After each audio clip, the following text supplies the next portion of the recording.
Miss Chelsea, what you got there? Hello, I'm Ledbetter. I'm the owner and head chef at South Bowl Catering and Private Dining. We are a catering company based out of Austin, Texas, but we do travel. And I started this company myself 4 years ago.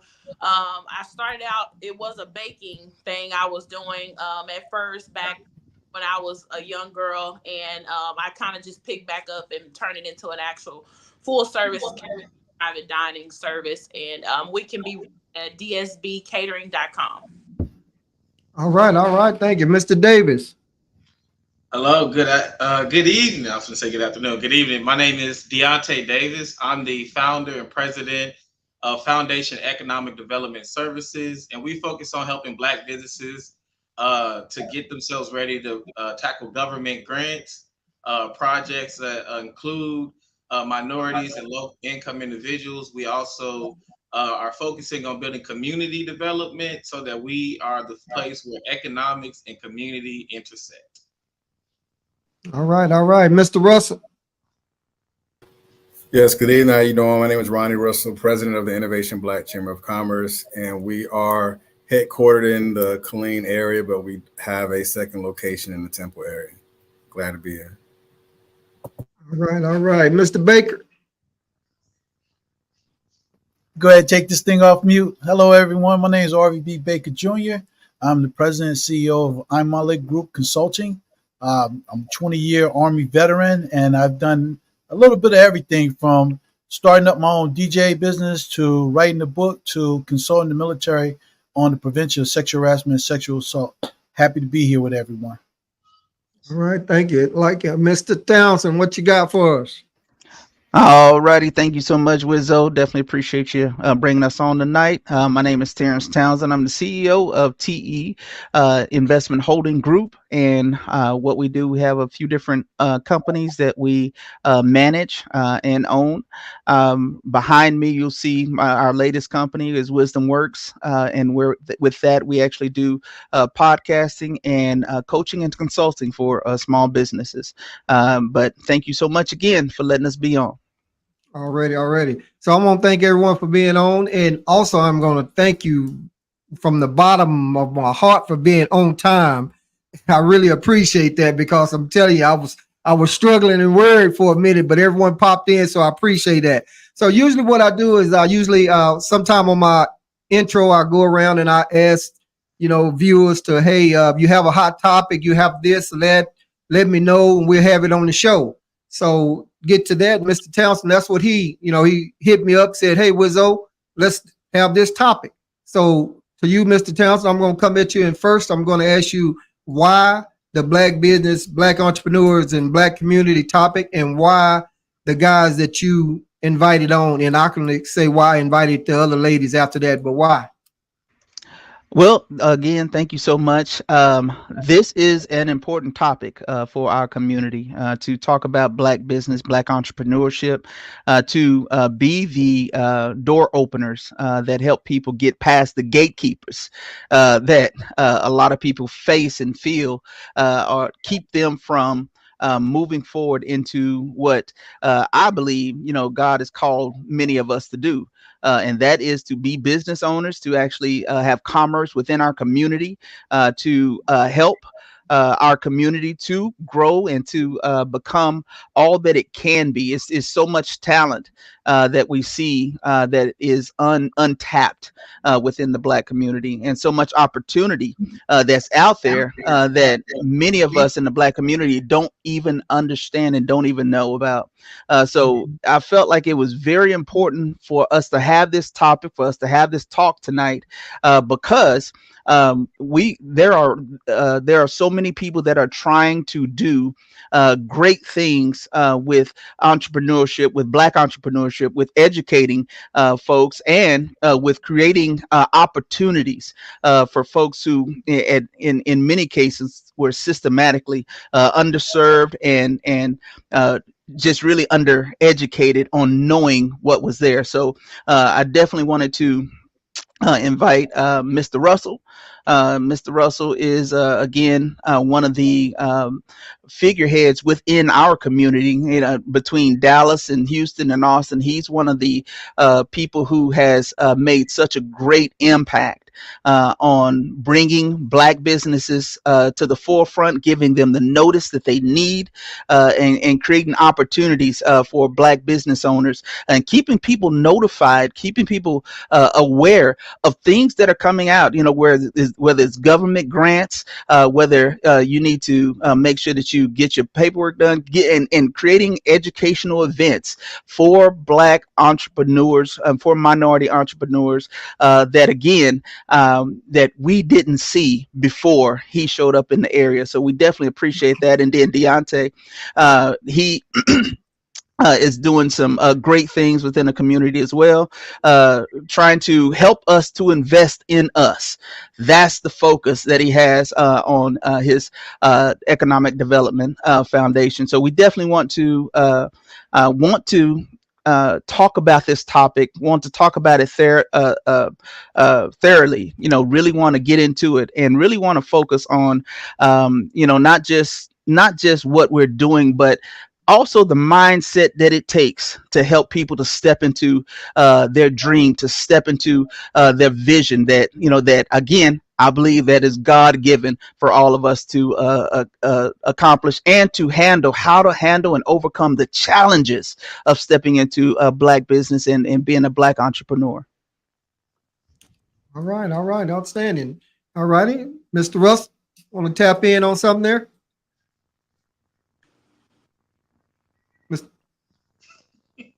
Oh, I thought y'all was still going with the introduction and why you brought in the ladies and stuff. Well, everybody then went around and did the intro. So, I mean, you know, you go ahead. I mean, bringing into the conversation, been brought in by Mr. Townsend. I mean, this is a conversation that's not new. No matter how many times we talk about it, no matter how many times there's different platforms that's created for it, we just have to understand that we're going to be the ones that save ourselves. We're going to be the ones that are going to need to be putting ourselves as individuals on notice, not saying we're going to talk about the whole total Black community. We need to talk about ourselves. Like, what are we doing? Where are we at? And how are we being impactful into our communities? Because I can't close a gap between, you know, a huge generational gap, but I can close a gap between a first and a second cousin. Like, what are we implementing into our communities? What are we implementing into our homes? And what are we implementing into the people that we surround ourselves with? Okay. All right. Hey guys, and just to say this right here, I mean, if you have some, I have a list of, you know, little questions and things that I've come up with for myself. But ladies, guys, if you hear anything someone is saying, please jump in, piggyback on it, or voice whatever opinion you have or whatever you may think. Like I say, Mr. Terrence asked me to have this podcast and figure want to try to get it out there and get as much information out as we possibly can. And then there was crickets. All right, then you know how I feel about crickets. I'm going to go ahead and push them out the way. Hey, I am super glad that we're having this conversation. I agree with everything that Mr. Russell just put out. One of the things that I like to add on is that in our community, a lot of times people get scared of starting a business because it seems too big. There's so much information out there. And really, being entrepreneurs, the main thing you have to do is build your base. And I'm coming from a military point of view. You have to build your base, and you don't build your base with every single thing that can make your business. You started out with the basics. And one of the basics that I tell everybody is, number one, know what business you want to be in. And once you know that, go ahead and own that. Don't just say, hey, I want to be in business like being a DJ. Okay, you want to provide services as a DJ. What is the name of your business? Once you get that name of the business, be serious about it. Find out if that name is available and lock that name down. Now, everybody has a business. You know where I'm going with this. Once you lock that name down, go ahead and open up a business account. There's so many people out there that I've run into that said they want to do this. They're doing things. And I asked them, hey, if somebody came up to you right now and wanted to invest in your business, where would they put the money at? And he said, well, I got a bank account. And say, wrong answer. Because if somebody wants to invest and you don't have a business account for it to go in, they're not going to look at you that serious. And it's so easy to get a business account. And the other thing I want to talk about, and I run into this all the time, and I'm surprised because it was a mind blower for me, and I want to share this like the gospel to the world. Protect your intellectual property. If you have a logo, if you have a design, if you have an idea, and you don't have the money to get a copyright on there, you could do a poor man's copyright. There's so many people, especially in our community, that come up with something great, and next thing you know, somebody else is doing their whole thing, and they're not getting a penny off of it. And it's because they wasn't in a position to protect it. And I think everybody should know it doesn't cost anything but a stamp to be able to do a poor man's copyright, or should I say poor person's copyright, because, you know, today is the day. But protect your stuff and look at the easy ways to do it until you have the money to send off for the big copyright. So I just wanted to crush the crickets and put that out there, and I'll turn it back over to the group. All right. Appreciate you crushing them crickets. Yeah, but I'll push back on that. For us as a community, we sometimes we're our own detriment.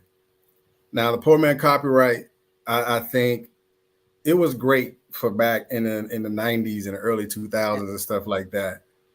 I would say if you're looking to get your IP legally stamped, just save your money up and put it towards something, because that legal documentation is what is going to secure you. A poor man copyright, I mean, it's 2024. Like, we are way past that in this day and age. You know, you can go to LegalZoom and there's other stuff. It's like $500, you know, depending on what type you're doing. Save your money, throw your money to the side, and then go at it the right way, because we can't do that. Because if you're looking to go for a grant, you're not going to do no poor man's business plan. You're really going to do a real business plan. So do good business and get it done the right way.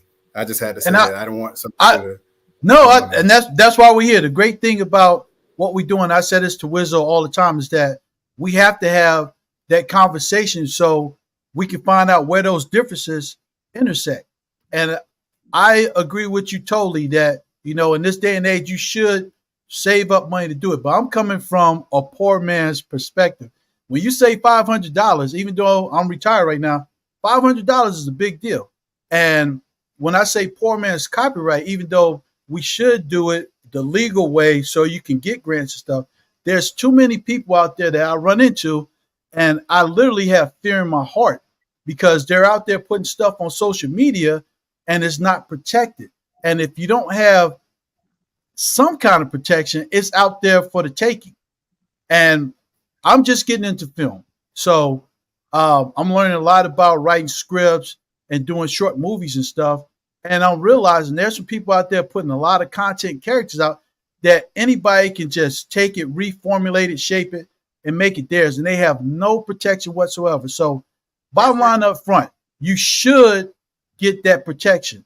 But if you don't have that money set to the side, or you don't know about LegalZoom, or just going to the Secretary of State to get some type of protection, at least have something to cover you, or put a hold on it so everybody can't see that stuff, because there's a lot of people out there that scan social media. I know they scan places like the crowdfunding, and they basically look for things out there that's not protected, and they will snipe it. And that's including the military. I won't get into that too much, but I had to experience myself with that. I'm sorry, Miss Plants. Okay, so there's one thing you said that's completely incorrect. You can definitely protect yourself for fully free, your scripts or anything. Even this podcast right here, you print it out, you write the script, you submit it to the U.S. Congress, the Library of Congress. It is officially a script that is copyrighted, meaning if any sound on it goes viral, you get your money on the back end. So you definitely can do that completely free for any content online. I will tell you that I recently had a trademark stolen. It sounds good to say wait on things, but the longer you wait to get that money, the longer you wait to get that business out there or get any kind of word for it. And so this person was a business partner who then turned and got the trademark, but she only got it for apparel. She got it for apparel. And then once it finally gets approved from the Gazette, you only have 30 days to dispute it. And that in itself is $600. So but they have pro bono options, but you have to just be on it really closely. So if you got any words that you just monitor that you feel like are yours, you want to go and check that, put it on the timer on your calendar on your phone and check every 2 weeks just to make sure it hasn't been taken. Okay, well, I'm glad you shared that. I didn't know that about how you can print that and get that out, and that was something totally to me. I hadn't got to that point, but I would like to come over here to my chef right quick, cause I've tasted some of the things that she be cooking. I follow her on Facebook, so I know you be throwing down. But just to ask you, so are you protected yourself with your business? Because I know Erica has an LLC and everything on one of hers. So are you taken care of and protected? Well, this conversation is quite interesting. It has my mind really going because that was an issue that I was having when I initially started, because I started with one of my ex-best friends. And so it was like, we came up with the idea of the logo and like the brand together, but I was the talent, right? And so I remember had like a small disagreement. We didn't speak for a little while, and he made a joke about saying that if my business blew up, then he would come for me. And it really stuck with me because I'm thinking, like, why would you say something like that, right? Mm-hmm. If we're in business together and we're close friends, like, you would make a comment like that. So after that, I started doing research on like how to copyright the logo, because somebody else had said, hey, did you hear the story about the Facebook guy? He came up with this idea, he blew up, and then his friend who did absolutely no work and had some drawing he had on paper and notes he had on a piece of paper and won all this money from the guy who owns Facebook simply because this guy did not protect himself. So I looked into it, and it was like just a bunch of legal jargon, right? That was not clear to me. And of course it was like a huge dollar amount on it. So I was thinking like, how do I protect like stuff like recipes and, my logo and the name, even the name alone, because he does have, drawings where we worked on the logo together and the name. So he could present something saying, look, we started this together and this is my business too, though his name isn't on any of my documents. But that I never heard of anything being free. And I don't know how it works in the food industry as far as, and as a logo, like if you print it out, like does that still work the same? Is it Miss Plants? I'm sorry, I can't really see the. Yeah, Erica. Yeah. Erica. So I do have questions about that because, I would have to copyright quite a few things according to what I was reading, right, to protect myself. So maybe some of y'all can enlighten me on that. Yeah, and you do want to do that. And in the end, it was completely my name, my intellectual property. I'd said it weeks before. I owned the domain. I owned all that, the website and all. They just did some underhanded stuff. And if you don't catch it in time, then you got to wait for a year and a half or so before it's processed. And so there are different ways you want to do it. You can do the likeness. You can do it for apparel. You can do it for pants. Like it's all these other ways. So she hasn't stopped me from making money. It just means, other than a hat or a hoodie, really, there's all these other options for what this is. So it's a matter of understanding that and having a pivot plan if you need to. But you check for your state LLC, and even in any other state you're interested in doing business, you want to just be protected. Right. Or you want to get a foreign entity business license if you're doing certain ones a lot. So yeah, but you want to be protected as much as possible. Okay. And y'all, we just listen to y'all talk. We're crossing a whole lot of lines because some of those things are actually in different areas.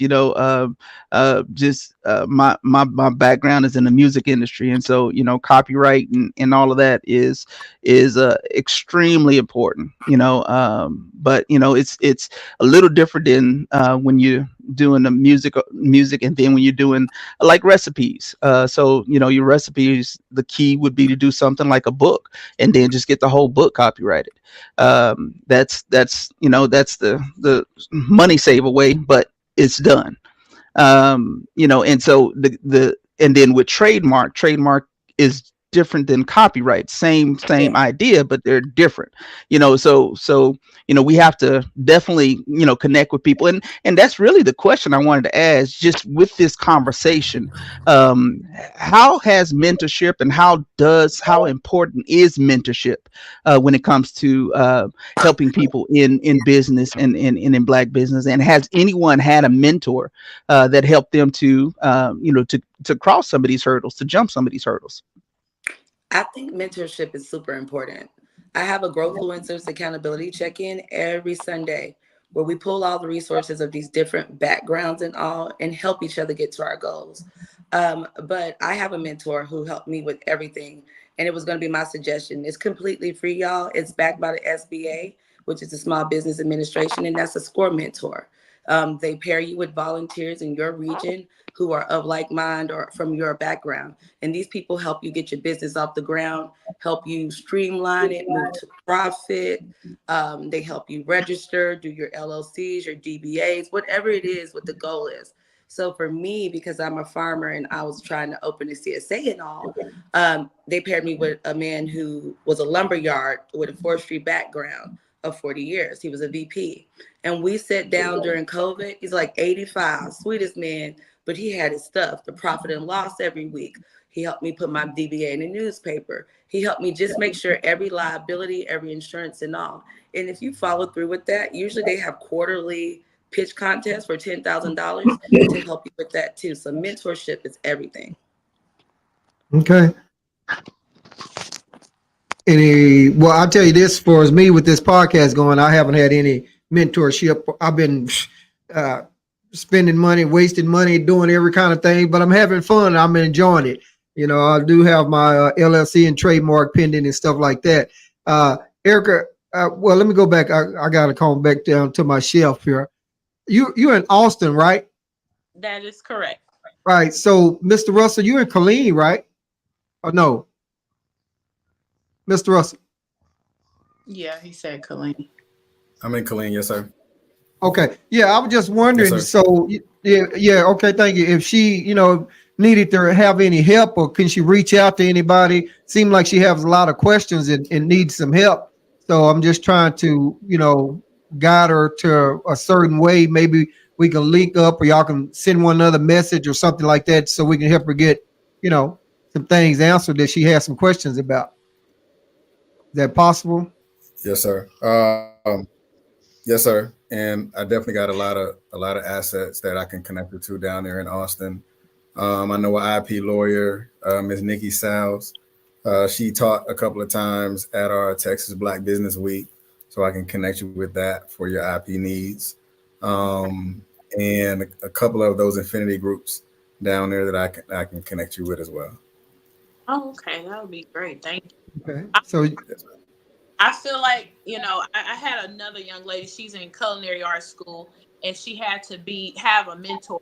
I didn't have a mentor. It was kind of just things were done trial and error. I feel like I'm a talent, and I have the accounting part down. I just really kind of started getting that down again by trial and error. But, the business side of things is something that I'm still struggling with. And again, it's like here in Austin, I was born and raised here. So you would think, I had much more resources and stuff. But I feel like when you start a business in our community, people kind of like, ooh, they back away from you, or they feel like, they don't want to help you no more. It's weird, but I just guess that's just the dynamic here with the Black community, which is unfortunate. But yeah, I did offer the young lady my help, and I told her that, hey, I'm a talent and I can show what I do, and you could, shadow me, and I'll give her all the knowledge and things that I've, learned, and mistakes that I've made to help her not make those mistakes. But unfortunately, I can't offer her that business side of things because, or the legal part of it, because I'm not, I'm not there yet. Okay. Well, most definitely try to link up with Mr. Russell and get going. Mr. Terrence, well, before I ask you a question, Mr. Davis, we're not leaving you out, so jump in where you want to now. Yeah, man, it was a lot being discussed, man, and I think one of the biggest issues that we have is funding in our community. Being able to do business the right way, having the finances to do it the right way. So one of the things that I've been focusing on is creating the avenue for us to be able to fund our businesses so that you don't have to rely upon the Black community, because many of us don't have the capital in many situations to support Black businesses in their startup phase.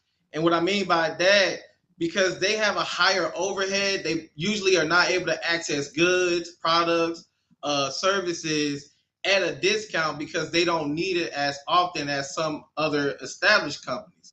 So, you have other groups who will have like family members that invest in companies. Take, for instance, Mark Zuckerberg, the guy who created Facebook. People don't know that his uncle funded him and let him really build in his garage. So he didn't have to pay rent. He didn't have to pay any utilities. He was funded to follow out his dream. Someone else had wealth that they had to give. And then he coupled that with being able to get investors in early rounds of funding. One of the things that I'm focusing on right now is teaching Black businesses how to create corporations. Because what that does is that allow you to have multi-layers of investors. It allows you to keep control of your company as well as have mentorship and advisors through your board of directors. And when you put that paperwork together, you can have a really great business. You can have a sustaining business. Also, we're working on really tackling our access to capital, and that's going to the federal government because they have set asides. And me and my organization, we're focusing on those grants. We're focusing on what they call community development financial institutions, which they're built to support low-income businesses. They're built to support minority businesses, and they get money directly from the Treasury to carry out these things. And doing that kind of development, I was like, okay, how do we incorporate community, business, and economics, and where do they intersect? Well, one of the things that we have to do is politics. We have to have cultural and social interaction.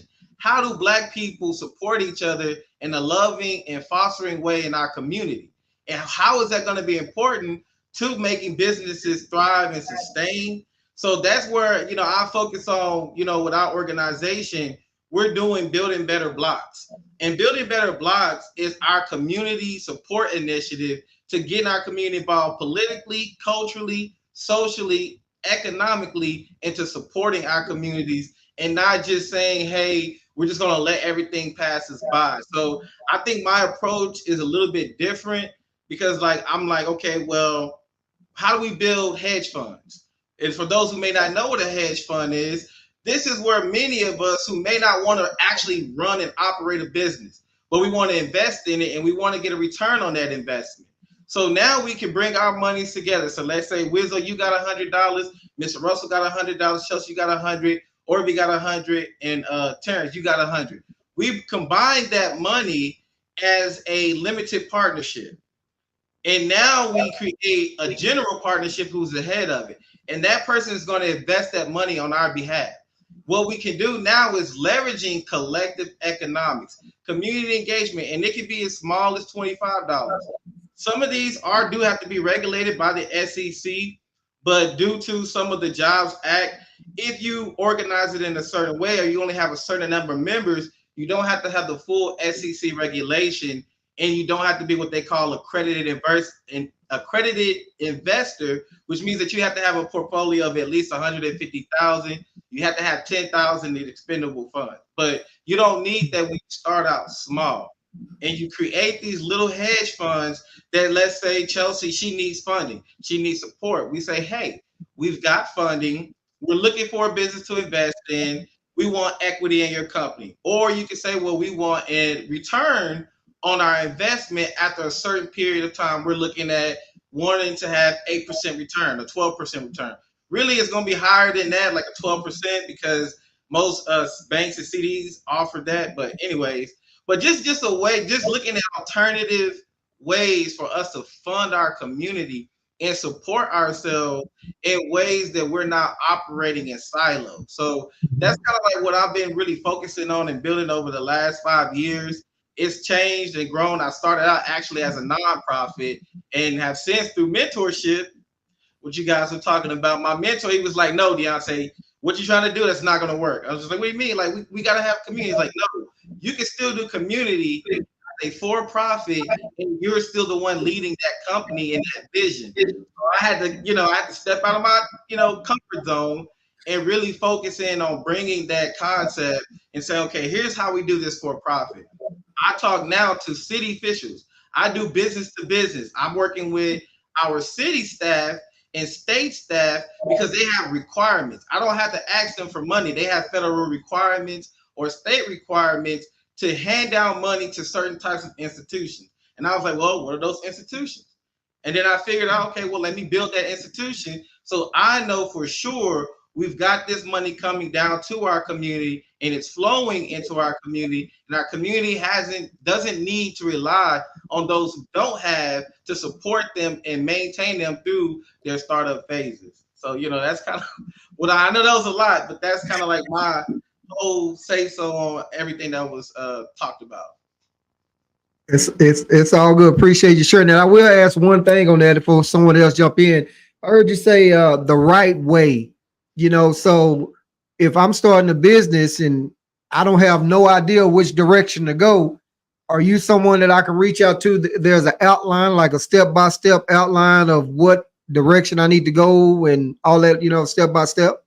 Yes, we actually in the process of finishing out our entrepreneur incubator. And so with this incubator, we're going to be teaching you the step-by-step processes on how to set up your business, how to set up your corporation, how to set up your LLC, how to set up your general partnership. However you decide that you want to do business, we're going to be looking at those different ways, some of the pros and cons and benefits. Also with our incubator, like I say, it's still in the building phase because I still got to reach out to, city officials as well as investors to support this and say, hey, will you come out? Will you be a part of this so that we can get funding going? So that is one of the ways. And like I say, just in general, if you need, basic information, well, Deontay, how do I set up my LLC with the SOS, with the Secretary of State?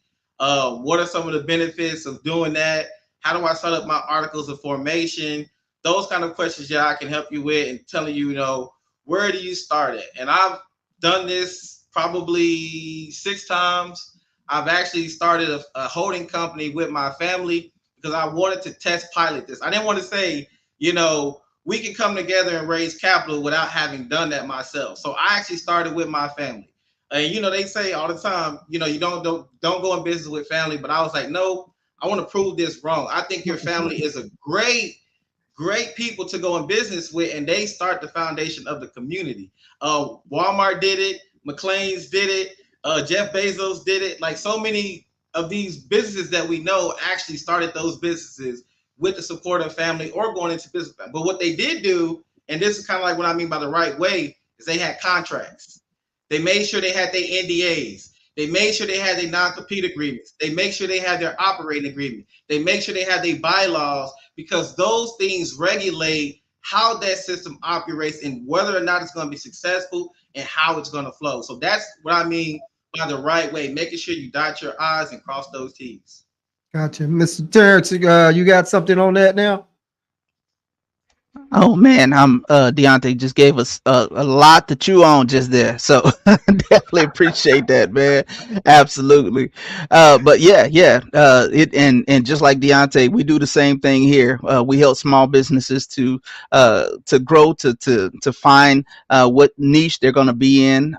We do a lot of things with my wife. She started a division of our company, T Financial Services. She started the tax and bookkeeping division, and so that's something else that she does for Black businesses specifically, teaching how to get your business ready for taxes, how to make sure that you have all of your ducks in a row. Again, tracking your money is important. If you want to stay in business longer than a year, you need to be able to track your money, where it's going, where it shouldn't be going, and then making sure that the taxpayer gets what belongs to him. And what you'll discover is that it not as much belong to him as it used to. And y'all forgive me for this, but thank you, Donald Trump. So there have been some changes. That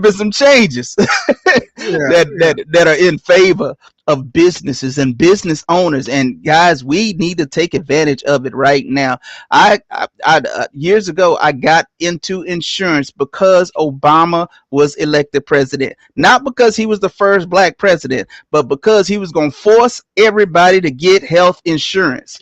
And so I got into insurance. I said, he gonna force folks to get health insurance. I know 1,000 people right now who have no health insurance. So I jumped into the game, to try and capitalize on that opportunity. And that's the thing. We have to understand that opportunity is out there for the taking. It's out there for the taking. And again, that's a lot of what Deontay just spoke about. And we have to be on top of it and have to know what's coming down the pipe. We have to be politically savvy. We have to watch what's going on in the news. We have to watch what's going on in the financial environment right now. If you have a house, you need to sell it before things change. Right. Here in Temple specifically, we know Facebook is coming in, and house values have doubled. So now it's time to sell because things are about to change. That bubble is about to deflate a little bit. But again, being a part of the Black community, it is important, for us to have mentors, but it's also important for us to be mentors, be the examples within our community. We have to be those examples of for young people to be able to look at and say, oh, I can do it too, which means that we can't hide in our offices. We actually have to get out into the schools, get out into the communities, be a part, join the Chamber of Commerce's, join the Lions Club and those kind of things. Let people know what you're doing, set up work with the youth at your church, and it doesn't have to. That's again, when we look at what the Black church was when I know I was coming up, they did more than just preach. They taught us skills, life skills, and things that we needed to know. We all have something that we can bring and contribute and seed into the next generation. Because again, when we start businesses, we're not thinking just about us. We're thinking about what's to come. We're thinking about our children, our grandchildren. And it's important that, a person leaves a legacy. I told my kids, I say, we either gonna buy it or we gonna build it. Either way, it's gonna happen.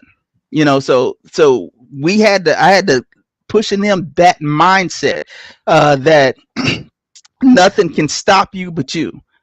And so we have to get that word out to our community and help to change the conversation, help to change the communication, help to change the dynamic that we see within our community. One of the big things that I know has been a big part of helping in this area, and I'm gonna toss it up to Mr. Russell, is the Black Business Week and the things that he's doing with that, and the things that the IBCC Innovation Black Chamber of Commerce is doing.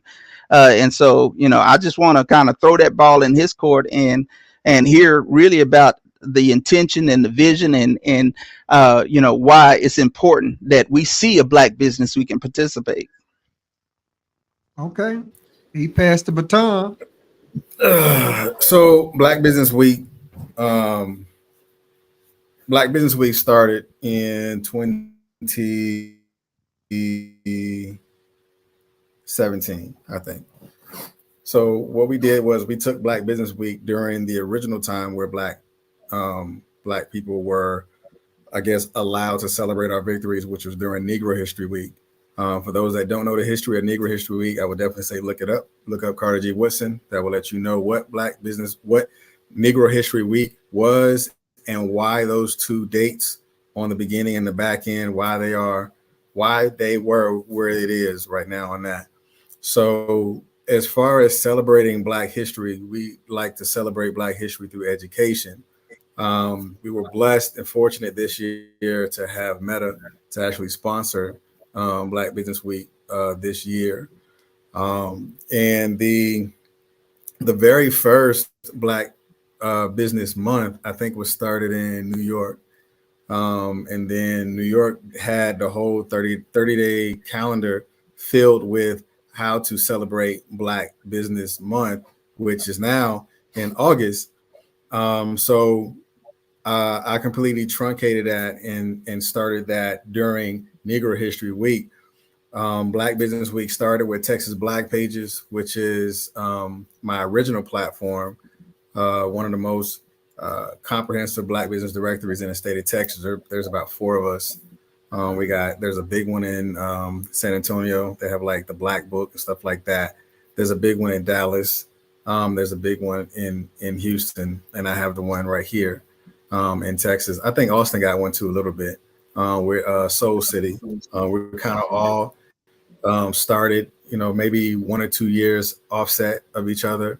But during that time with Black Business Week, I think every city should at least develop a Black Business Week.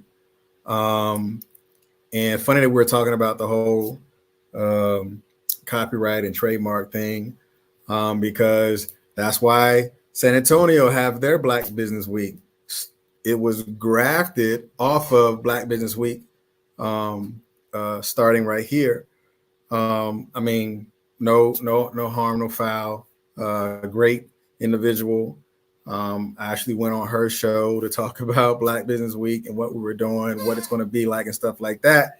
Next thing I know, we got Black Business Week San Antonio. I'm like, hold on, you never had Black Business Week nothing until Ronnie Russell drove down to San Antonio for an interview, and now you got a Black Business Week. I mean, again, I love it. For me, it's as long as the community is going to win. Like, for me, it was my gift, and out of my gift came San Antonio Black Business Week, as well as we have Black Business Week here. It's real simple format. For those that want to have it in their city, it's too easy. I would love to sit and connect and say, okay, this is how it starts. This is how it's built. The curriculum can be directed this way, and then figure out which day which week that you want to do it on. Hell, you can do it on Negro History Week the same time. But it's something that we can build our community intellectually. We can talk about intellectual property, but intellectually, we are the property. We've been property for years. But taking that intellectual property that we have and we feed it. One thing that I developed that I'll say, then I'll stop. We have to influence learning and reinforce it with education. That's what Black Business Week is about. Influential learning and grounded on education. So that's what Black Business Week is about. All right. I knew we touch on one thing for someone else jump in. Now I know Erica, she's in Atlanta, I believe, right? I'm outside of Savannah. I'm in coastal Georgia. Okay, all right, up that way. And but my thing is, I know we talked about a lot of different things, and you guys are based here in Texas. So if she needed help with something, and I don't know you do that, that's anyway, y'all, that's my cousin. And if she needed any help with anything, would that apply to, are we just talking about in Texas, or is this something statewide? And I did have, let me see my notes, Mr. Terrence, you guys was talking about different services. So I'm wondering, is there a fee for those services, just in case someone like Chelsea or someone else needed some type of help or advice on that? To start a Black Business Week? Well, no. Say again? Services go ahead. In general? Yes. Well, they was talking about different services. Oh, go ahead. Yeah, yes, sir. Oh, go ahead. Say if she want to bring a Black Business Week to Georgia, my very first thing, I'm about, kind of like Mr. Baker, I'm prior military. I'm about command and conquer. I would start a Georgia Black Business Week. Cut everybody off at the path, because if you started in your city, then somebody said, "Oh, we want to start Valdosta Black Business Week. We want to start a doggone Columbus Black Business Week." Just hit it at the top, Georgia Black Business Week, and put it in your city, and then grow it from there. Then as you begin to grow it, start it and create it as its own 501c3, because there are corporations that are looking for things that are educational for the Black community, and they'll pour money into it. That's how we got Meta. We've been building it for so long that Meta comes on board. So I would say if you're interested in that, at no cost to you, I teach you how to do it. But if I'm flying out, there's an invoice that's going to come. All right. We appreciate it. Hey, I'd just like to thank Mr. Rice for tapping in. He's watching us. Mr. Rice has been on my show a few times, and actually he's going to be on there again Wednesday for our Barbershop Talk podcast. So, but anyway, I just want to give a shout out because he's tapping in right now. And I appreciate to any of you guys that's already been shared it. I see someone already been sharing this for their viewers to watch also. So I appreciate that. So again, I'd just like to see Miss Chelsea, you had something you were about to say? No, sir. I would like to say something. I would like to say this from a farmer and from a Black person who knows how hard land ownership is. Hear me clear. Your house properties are never going to be low again. Do not sell anything. Land is finite. You can't reprint more. And as land everywhere is going up and running out of ag and everything else, somebody like Facebook, you're seeing your house property double, is going to go up more. You can use the mortgage and the equity and all in your property and the value as a way to start your business. Do not sell anything. All right. Mr. Baker, what you got? Anybody got something? I mean, I got some more, but Mr. Baker, I know you keep something in the bag of tricks. Well, I keep something in the bag of tricks, and everything I'm hearing is lovely. Mr. Russell probably knows his military. We always got a little pad on the side writing down notes of all this great information we're getting. The only thing I want to toss out there is we're talking a lot about some great stuff, but what about that young entrepreneur? A lot of times when I look at this business stuff, even though I'm 54, I look at it from the mind of a young cat that's never done this before, never been talked to about business before, and I'm learning all these little ways to do stuff that's actually accessible to me without having the money to do it. So when we talk about this mentorship, are we just talking about the people that come in with a little education, wanting to learn more, and they look the role and talk the role, or are we talking about the Black community where we have a whole bunch of entrepreneurs and they couldn't tell you the first thing about an LLC, but they're doing business? I'm talking about legitimate business. How are we reaching out to them? How are we pointing them to the right way to get that money? The last thing I want to touch on, Mr. Davis said something that's super important to me, and I definitely want to learn more. Maybe we can talk offline about this. The government has a lot of set-aside money. The reason why I'm in consulting right now is that people call me randomly that have their business and they need somebody to talk as a subject matter expert on the SAPA program in the military. Had I known about that when I got out, I would have started this a long time ago. So I'm trying to work the angles to find out what's the secret pathway to get that money. Because when I say there's government money set aside, and Mr. Davis can back me up on this, I'm not talking about 1,000. I'm not talking about 100,000. I'm talking about $500,000 to $5 million contracts set aside for Black businesses. I want some of that money. You take in the full spectrum of those government organizations. So Texas alone, I was just at a hub event sponsored by the Waco African American Chamber of Commerce, and Texas alone is looking to spend $300 billion over the next 25 years. And the representative from the Department of HUB she was saying that Governor Abbott really wants to utilize minority businesses in that space. One of the things that I learned at that meeting is that a lot of us are not even putting ourselves out there to be serviced. And I'm gonna say, y'all, look, it can be something as simple as being a shirt maker. Because when the cities, they want to make shirts in mass, they'll usually use a local contractor. So if you were a shirt maker and you want to get a contract with your local city to make shirts every year, that's $3,000. It starts small, but now let's say you get one city to do it. Now you register in their platform. So one of the, like our city, Temple, we use Bonfire. And so that platform right there is used by, I know, Dallas, Houston, San Antonio, Temple, Tyler, and like at least like 30 other cities in the state of Texas is using the Bonfire platform. So now let's say you register your business in there and letting them know what service you provide. You could potentially be getting contracts in all those cities. I'm getting bid requests right now for grant proposals for the city of Dallas. I just put mine in, and look, I looked at one bid proposal for Dallas, and the app starts to send me bids. I don't even have to go and actually request for them. It starts sending me stuff based on what they call our NIGP codes. So basically, some of these things you don't even have to go looking for it. The app will start sending, say, hey, you signed up for these codes. I'm gonna send these contracts your way. This city just said that. This city is looking for this, and you can go in and look at these items for consultation, procurement services.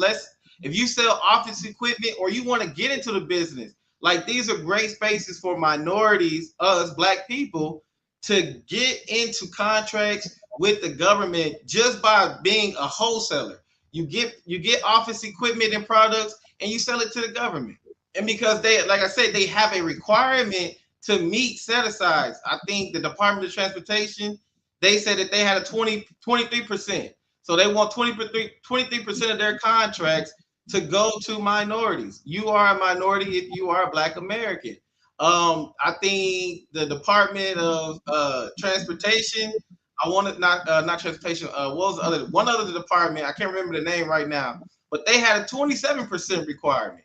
But all these industries and all these state and local municipalities, all of them have a minimum of at least 10%.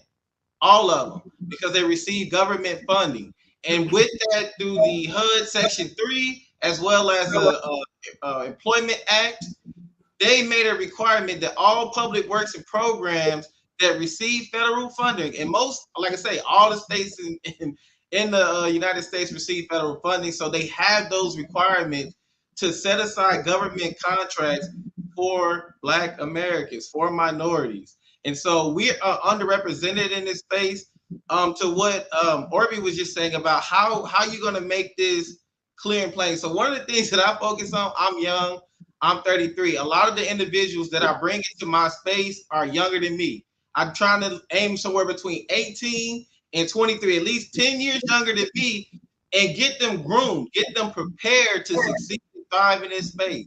Also having, like I say, our organization focuses on economics and community intersecting. It's not just those who have businesses and that know how the language. Because me, all until this year, I didn't know what procurement meant. I knew the government had contracts, but I didn't know that they were saying when they do service or do business with people, they call it procurement.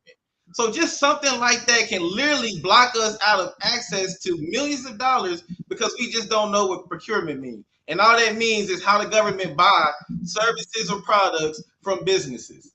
And so just breaking down that, going into our community, we're going to be doing technical assistance workshops.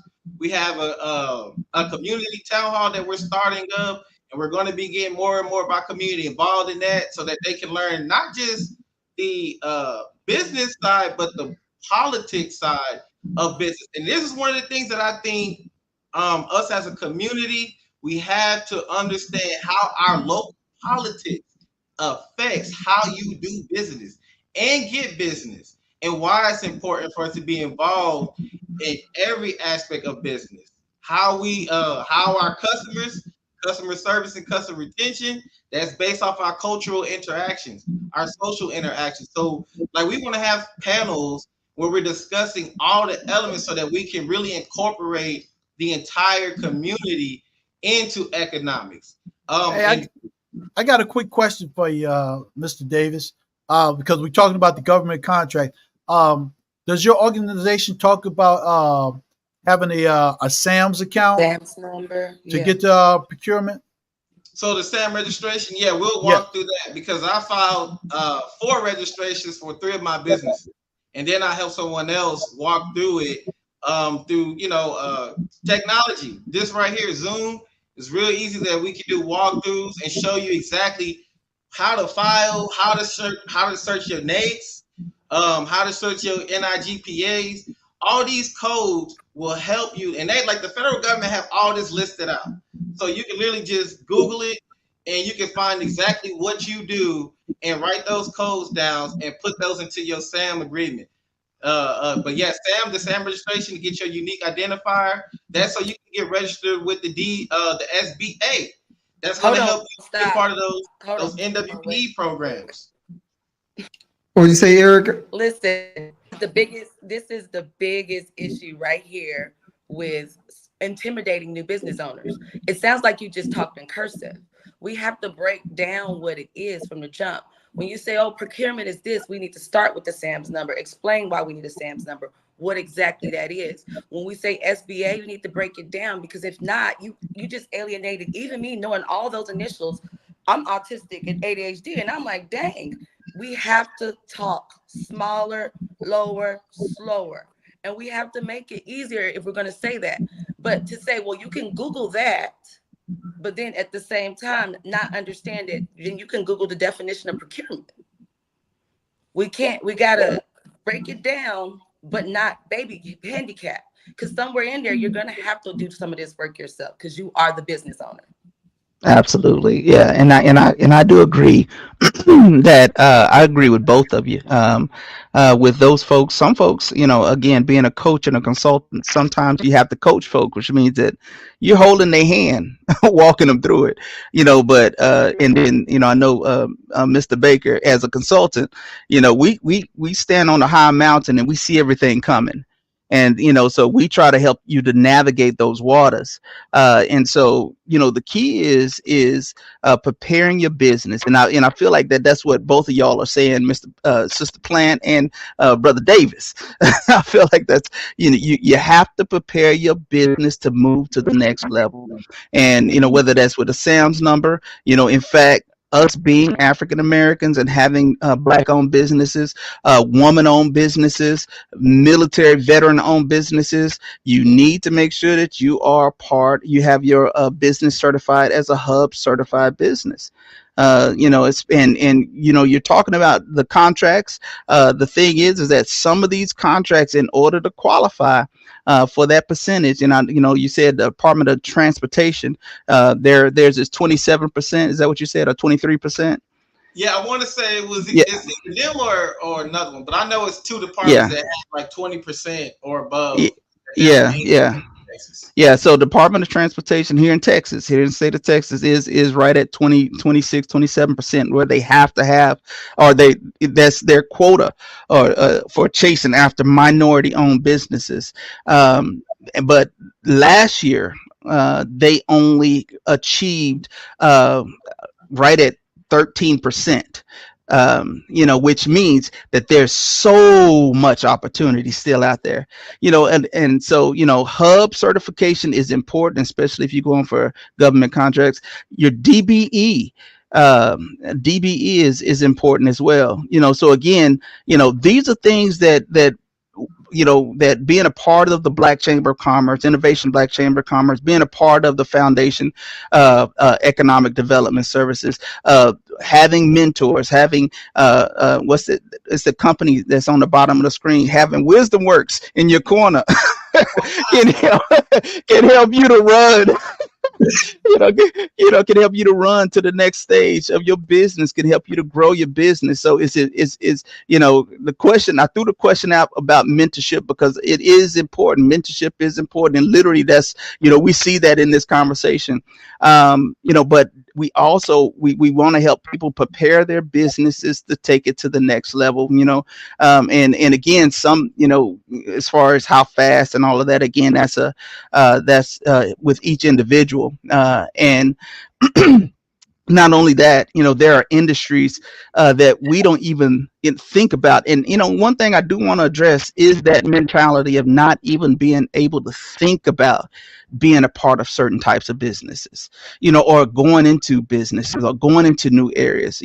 How do we change that? How do we empower people with the mindset change? That you can be a business owner, or the mindset change that you starting a bank is a possibility. How do we do that? And I'm just kind of throwing that around the room to see if there's anybody that can that can comment on that, or can tell even how your mindset changed. Because with me, it was me getting into the insurance industry, being mentored by a man named John King, who is a man who at the time, this was 14, 15 years ago, was bringing home $400,000 a year, and that was just through insurance. And he taught me some things, and it opened my eyes, like, oh, I do have access. I do have access to be able to the things that are available out there. And so how do we help eliminate that stigma? Right. Before someone else gets off in on that, I want to just touch on just two things. First, I know Mr. John King. He passed, and his wife during the COVID time. I've been dealing with them back when I ran the Little League football, probably almost 30 years ago. They did my ribbon cutting for me. So I've been dealing with them, him and Robin and all them, for a long time, in his family. But I will like to ask you this, Mr. Townsend, and you mentioned preparing businesses. So I'm just trying to see, is there a fee? So if I'm trying to launch something with my podcast or whatever, and I'm needing some of your services, is there I come and have a consultation with you and you let me know of the fees, or is that information free, or what?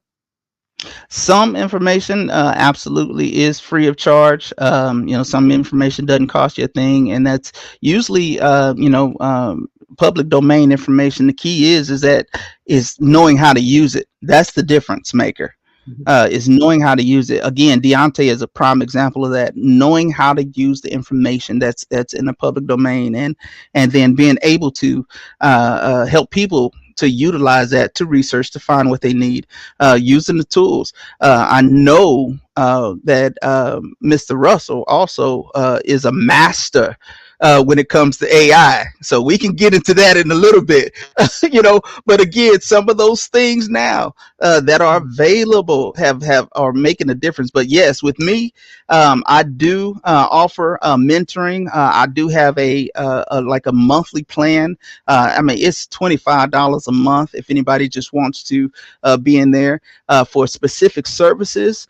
There are fees and rates that do go up right now. I'll just tell you, my biggest client right now is paying me $1,500 a month for podcast work, podcast production, and everything behind the scenes marketing. And then I do have a team that pulling together to work with me on that. So, but again, that's on the high end. But as far as just a group, a community, there are a lot of communities out there that are no charge to be a part of. And with my community, again, it's $25 a month, and we do group consultation, group coaching, helping people to identify what their need is. Once they identify what the need is, then we have to identify how are we going to go about meeting that need and making sure that everyone is accomplishing their goals. And so it's like I said, it's just a grip load of information out there. Again, connecting with Deontay, connecting with Innovation Black Chamber of Commerce. You can't beat a community of people. It's like a brain trust that that you put your business in the hands of, and that brain trust is helping you to win. Okay. Make sure, guys, I would like to ask you, Mr. Davis, Townsend, Russell, that, if you guys leave some information, Erica, just someone even myself may want to reach out to you guys. So I'm posting up, whenever the viewers leave a comment, I'll post it up, but I know how to reach you guys, but Erica, for example, may not know, and she might need to read some information. So just ask you to just try to share any contact info so they can reach you, or even with the viewers or whatever or something. So. All right. Yes, sir. Yeah. Everybody got Okay. it? Oh, go ahead. No, go ahead. I was just about to ask if anybody had something. Go ahead. Okay, so the question was, how do we get people to believe that they can open a bank regardless? Right. The USDA has taught me a whole lot of stuff. If you show up, the United States government is not in the business of opening businesses. They are in the business of enhancing your current business. So part of the reason the funds are going back, and part of the reason we're not accessing it, is we don't know the right questions to ask. And so the right questions to ask, you can get so much further. So if you call the USDA and you say, I'm about to open a farm, I'm fixing to start a farm, they don't have any help for you. There's no information. But if you say, hey, I've already acquired the land, this is what I'm doing, and I'm looking to enhance my current farming business, my current banking business, my current whatever the case may be, then there's tons of options. And there's double pots of money. I get a pot of money because I'm a woman in many fields and like being a farmer. I also get a pot of money because I'm Black. I am also Louisiana Creole, so I use Latino as well, because guess what? It's a romance language because of the French. So I'm going to go get all the pots of money possible. But it's a question of knowing what's out there, what to ask, or who to ask, how to ask it. That's why mentors matter. AI is your best friend in this season. YouTube is a wonderful resource, but just getting from behind the computer and going face to face. Your elders got the information, and we need to assess it, because I'm in this coastal Georgia area. It's a Gullah Geechee area. And so the quote is, when an elder dies, a library burns. We need to get out here and get face to face with these elders again, get these life skills, get this mentorship, get this information, and keep the community going.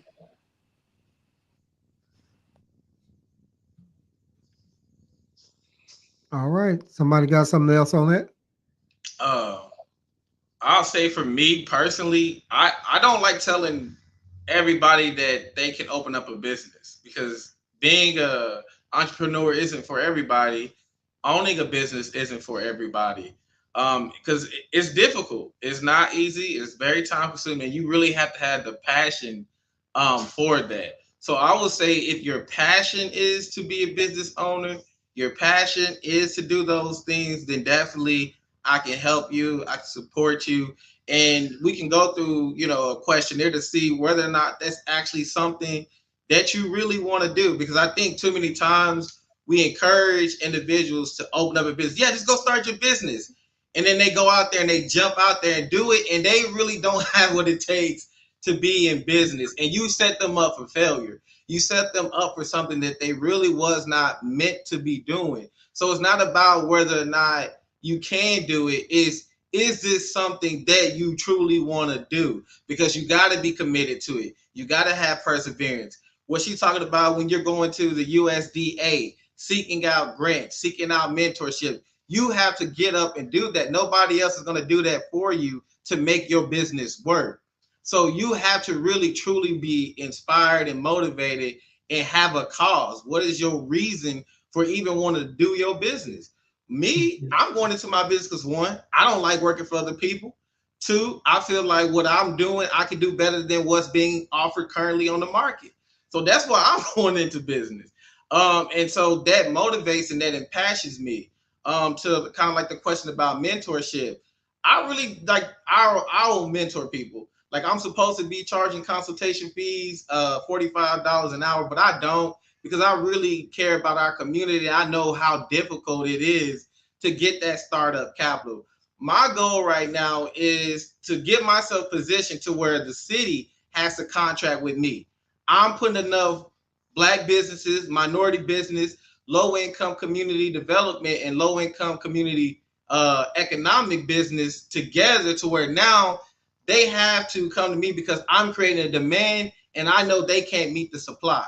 So that's what my goal is, to do it that way, so that now the city is saying, hey, Mr. Davis, we saw you working on this. We know you were with this project. I saw that you work with this business. You know, are you interested in doing this? And I even put the bird in the air, like, hey, you guys don't have a technical assistance and capacity building program. Temple, you're doing all these public work projects. What is your deliverance to your HUD requirements? What is your deliverance to your civil rights requirements?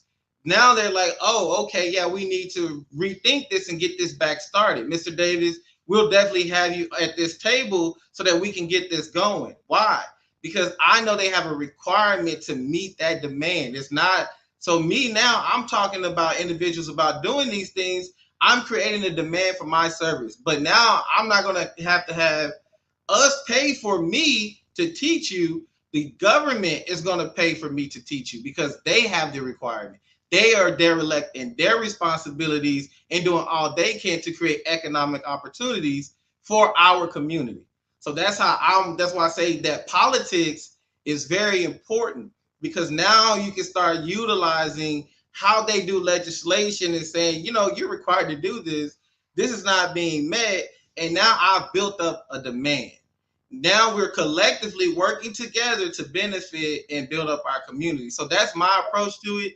I know I should be charging for some of this stuff, but I was like, I can't convince myself to do it just yet. I'm like, man, our people need as many breaks as they can get. And I feel like this, if I'm walking you through the process and I say, you know what, pay me on the back end. You get this government contract, pay me after that. I'm not going to charge you for something that you haven't gotten yet, or for a possibility or potential. You got this contract, now pay me on the back end. So that's how I want to approach my business. Don't find too many like that, but all righty then. Yeah. That's I will let me I'm just gonna switch gears just for a second, because my family on here, Miss Erica, and I'm gonna tell y'all right now, she was on my podcast here a while back, didn't know anything about growing this or that or whatever, and now I follow her. She grows everything. She sells seeds. She, you know, I'm not talking about no marijuana seeds neither, but for growing fruit, vegetables, and everything like that. She tell you, how to teach you how to grow with what you got. But my thing is, I'm coming to my shelf right here because I know that you purchase your fruit and vegetables and so forth, so on like that. So I'm just wondering, you know, would it be better for you to maybe hook up a link up with Erica and find out how to grow yours to save money or cut costs or something like that? I mean, I don't know. You may not have it, but Erica, I don't know a damn thing, excuse me, about growing nothing. But when I get to watching her and I got this big ass backyard, she makes me want to plant some shit. So I'm just saying, because she just makes it look so easy. So I'm just putting that bug in here. Maybe you can link up with her, chat with her, and it may be something you may start growing some tomatoes first. Something, I don't know. But I'm just trying to network and just see about getting it going like that. So yeah, I definitely say get on that farm to table experience. There's nothing like having fresh produce grown, you know, free from pesticides, yep, organically. That is, look, I didn't realize the difference between just tomatoes. Like when I went to a garden and picked up a fresh tomato and ate it, I was like, oh, tomatoes are sweet. I didn't I didn't know this. I was like, look, my tomatoes ain't never taste like this. Like okra, like fresh okra and all of that. Like I was tripped out at the difference in taste, and I was like, so I'm actually doing an urban agriculture project in the city of Temple, and we starting our little nursery in our backyard and in our home. That was another thing that I kind of got, the family to come together. We had land. And I was like, well, y'all, let's do a farm then. Let's start growing some stuff because there's some grants available.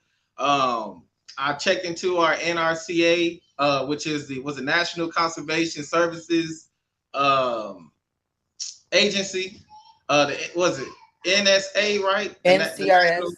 Yeah, NCRS, yeah, Conservation something service. But yeah, they help you get farming and all that stuff started. If you want to do, backyard, or you got like, we only got like a little. I think our land is maybe like a half an acre, but you can grow a lot of produce on a half an acre, and you can get support from, from the I'm trying to use the right names because I'm so used to just using the acronyms, but I want to also kind of share with the audience. HUB means historically underutilized business. And they also have historically underutilized business zones that if you create a business in those areas, you can also get set aside funding and support for doing that. So you can be a HUB business in a HUB zone and get other tax rebates, other funding and support, and things like that. And then the other one that I think we mentioned, the DBE, which is your disadvantaged business enterprise. And that's with the Small Business Administration. And once you get that, the way you get your DBE is also you're going to be doing your SAM registration at the same time. You don't have to, but you might as well. If you're going to get your DBE, you might as well go ahead and complete your full registration so that you can get federal grants or federal contracts to do services and business. So that's what the SAM System of Awards and Management, which is how the federal government regulates who they do business with. That's what that means when we say SAM registration. So System of Awards and Management. So I want to just break down those words. I was like, yeah, she's right. We need to make this a little bit more plain and simple for those who don't know what those things mean and how they apply. Yeah. And basically your SAM number is just how you get paid. That's it. Yeah. I was just about to say that, Mr. Davis, you was breaking that down from what Erica had said earlier. So he like, look, you got to break that down for somebody that might not know. And you said some things also that I did not know. So, but and that's outstanding. I know people ask me all the time, am I trying to do something with this podcast of mine? It's not monetized. I've been doing it for a year. I've been having a lot of fun with it. I built this studio that I'm in right now. And so I'm just reaching out to people and having, trying to bring things to the forefront, some good topics and a lot of good information. And you guys have definitely been putting out a lot of information right now. Mr. Townsend, you still there? You got something else on there? Well, no, like as I have a lot as far as helping business owners try to get their finances in order. We also offer loans as well as typically if you're gonna do a loan, you need to have a project going that you're gonna get paid for, and just get a loan to buy rental equipment. So I know being in the farm, get if you already have everything, that you're gonna get some money coming in, then go ahead, get you a loan, rent some equipment, and then pay that off once you get that money. So those types of things, those are little small things that a lot of people don't even think about. And I'm really glad that we've talked about grants a lot and talked about potential money that's out there, more than loans, because again, we don't want people to get in debt. So it's important that we recognize those types of opportunities. There is crowdfunding is a great way when you have certain types of things going on, certain types of businesses. Again, investment groups like what Deontay brought out is absolutely a great way to get some things established. But again, they only work for certain types of businesses and certain types of industries. But I would encourage anyone that's watching, become a skilled professional. I teach insurance licensing classes. Is 1 week of study, then you take the test the next week, and you are a professional insurance agent. I mean, it's those types of little small, opportunities that are out there that folks don't even realize. You can go on Coursera and take some courses and become a certified something.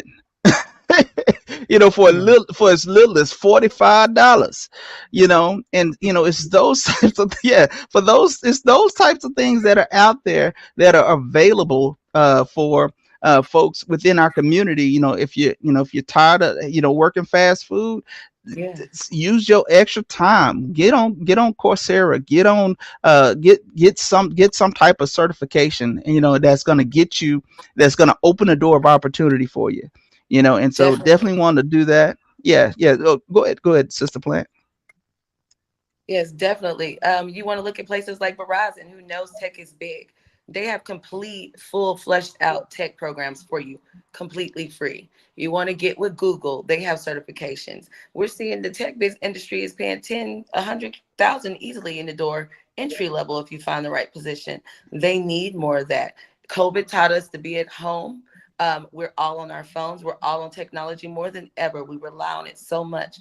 There's openings out here. There's ways that even if you need to understand that sometimes you got to do what you don't want to for a little bit of time just to get the money you need to go live your dream.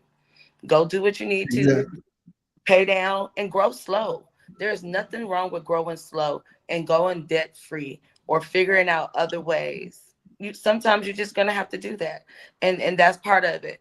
But like you said before, when you start off, everybody may not be able to be an entrepreneur, but I do think it is something that we need to encourage and understand, because one, convenience is killing us, but two, that's when you'll realize if you're an employee or an entrepreneur. They're not the same. It separates us, and it's something that we should at least try. Exactly. Go ahead. And absolutely, because the thing is that, I think I know everybody on this call understands that you need to have more than one stream of income. so all of us, and so we know that there needs to be multiple streams pouring into your bucket.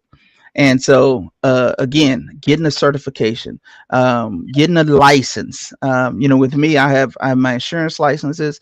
I have my coaching certification. I have an adjuster's license.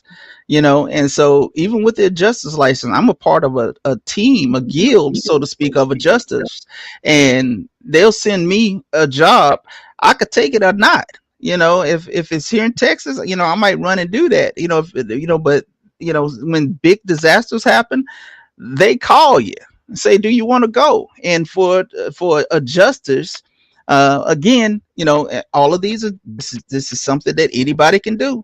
For an adjuster, once you get the license, once you get training down there, when they had that hurricane down in Puerto Rico, those cats was making $500 a day.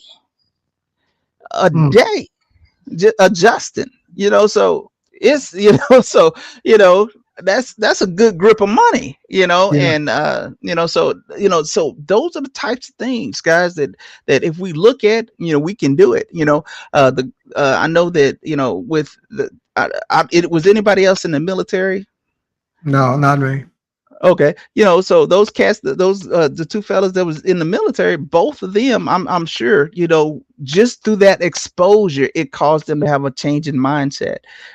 That's the kind of thing that we have to be able to expose our community to. It's the change in mindset, and offer up platforms like you're doing today, Wizzo, offering up platforms for people to see and to learn and to grow, and to discover that opportunities are out here for the taking, and you don't always have to go through the same door, so you need to open up your eyes and see the opportunity for what it is, and allow it to shine a light on your life.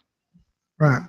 Right. All righty. Well, I'm telling you, man, I've been making notes over here myself. But what I'm going to do, I have two things that I just want to address, and then we'll go around the room and then we kind of get ready to end the podcast.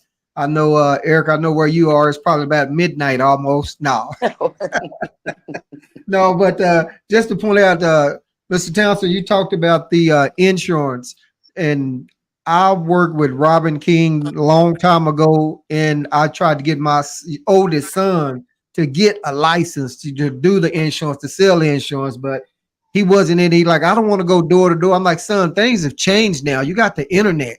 You don't have to go door to door. The door is right in front of you, and there's so much money to be made in that. And there was another lady on my podcast also, Latort. I ain't gonna butcher her name. I forgot. Hot dog.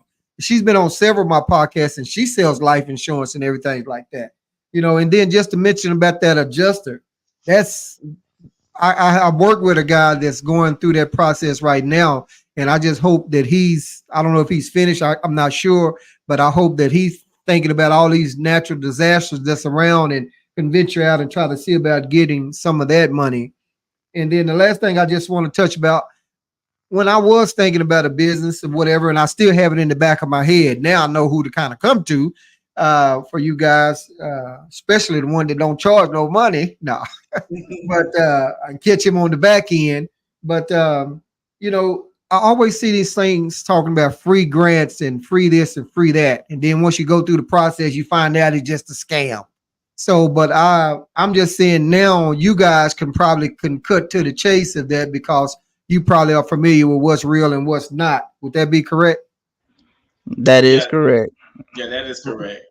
Okay. If it's a shady and they like asking you for like your address, like they don't ask you for any of those things on a grant. That's not how first thing you're gonna do is set up an account and register with their database. With any grant provider, you never just sending out your social security address and all that kind of stuff. If they're telling you no credit check, that's immediately a sign because they never check your credit on a grant anyway. So if they putting stuff like that into it, it's most definitely a scam. Alrighty. Well, guys, I'm about near the end of my podcast. Was somebody saying something? Nope. So I'll just like to go around. Would anyone have any last closing arguments, closing statements, closing, or just close the close? We ready to close? Absolutely. Yeah, absolutely. Go ahead, Mr. Townsend. Yeah, so thank you again, sir, so very much for allowing us to be a part of your podcast.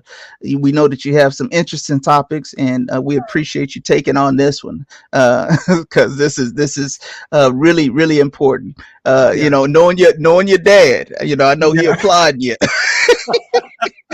So, yes, exactly. sir. Yeah. But yeah, definitely, I do want to encourage anyone who's looking to be an entrepreneur, looking to step into it as a African American minority. And when I say minority, I do mean women, disabled, anybody that would be is wanting to get into a business. My most important step was the mentorship. Because the mentorship helped to change my mindset. It gave me an inside track. That's the reason why people do internships, is because you have to get in there and get the culture, learn the culture, rub some shoulders with some folks. That's the importance of internships, those types of things. So that's what mentors do for you. So I would encourage that. Join Black Chamber of Commerce's, join organizations like Brother Deontay has. And it's important to get educated. Nobody can get education for you. You have to get it for yourself. One and last statement is that and I know we've all heard it, that if you ever want to hide anything from Black people, do what? Put it in a book. Yeah. It's sad, Yeah. but that's a thing that has been a reality for so many years. We have the opportunities, we have the mindset, we have the brains, we have the capacity to make a difference in our lives and in the lives and the future of our families and our community. God bless you. Mr. Terrenson, how do people find you, or what's your website, or whatever you want to give out? Okay, my website is I do have a few different websites. The main one is TE Financial Services, and that's T as in Tom, E as in Edward, financialservices.com. And that is my where I have host all my insurance. I have the loans, so anyone who wants a loan, they can actually apply right there on the website. So I have all of that available for anyone who's needing that. If you want to set up a meeting, consultation, all my consultations are free. And it, and every now and then, I do that Deontay thing. We'll work out something. To where, so that's the key. That's the key, is to make sure that folks are getting what they need. But that's the main website. I do have another company. Again, this is my other stream. It's called Right Choice Supplements, rightchoicesupplements.com. And it's a supplement line that I started specifically for folks who are diabetic and pre-diabetic. So it helps you in your health and helps you to deal with certain health issues. I went, yeah. And then, and then also I have the Wisdom Works. You'll just have to look it up on Facebook. Wisdom Works 2.0. Wisdom Works 2.0. And so those are just some of the companies that I deal with. We have, me and my wife own a few other companies, and so we're trying our best to help as many folks as possible. If anyone wants to learn, become an insurance agent, wants to take that exam, we do train you. We do have a school, and we offer courses. So we absolutely want to make sure that you have everything you need. And again, we do taxes and bookkeeping. So we do a lot, but definitely T Financial Services is where you want to start. Thank you. So thank you again, sir. Got you. Appreciate it. Mr. Davis, what you got for me, man? Oh man. Well, first of all, thank you for inviting me out on the show. It was a pleasure to meet and talk with everyone. I love building with our community. I love us having these conversations, doing these think tanks, and just building off of each other. So I really appreciate you inviting me out to participate. But one thing I will say, man, I don't think everyone is meant to be an entrepreneur, but I will say everyone can be an investor. Everyone can support us building ourselves up economically.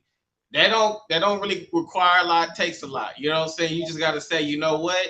I like what you're doing. I want to invest in you and I want to support you. So we all can be investors. And that's what I say with, our organization is we're focusing on how we bring our dollars together collectively. How do we build that outreach into the community? Because again, everybody don't want to be investors. Some people look, I'm cool with being a mailman, but I got a little extra money. I wouldn't mind getting this 12 to 15% return on.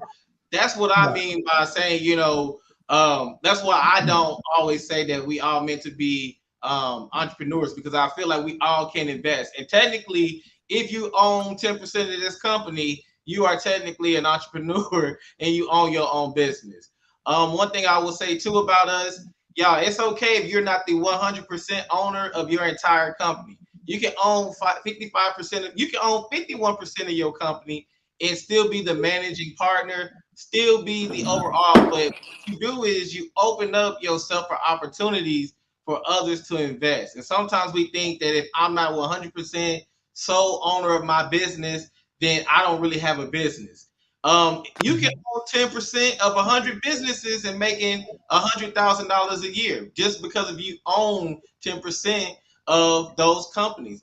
You own 10 $100,000 profitable companies. You know what I mean? 10% of that is 10,000. You got 10 times 10, that's 100,000. So it's okay for us to be on that level and not necessarily a full entrepreneur where you're responsible for the day in, day out of the business, but you're still engaged in ownership. You still got multiple streams of income. And so teaching our community that how to leverage our wealth in those ways.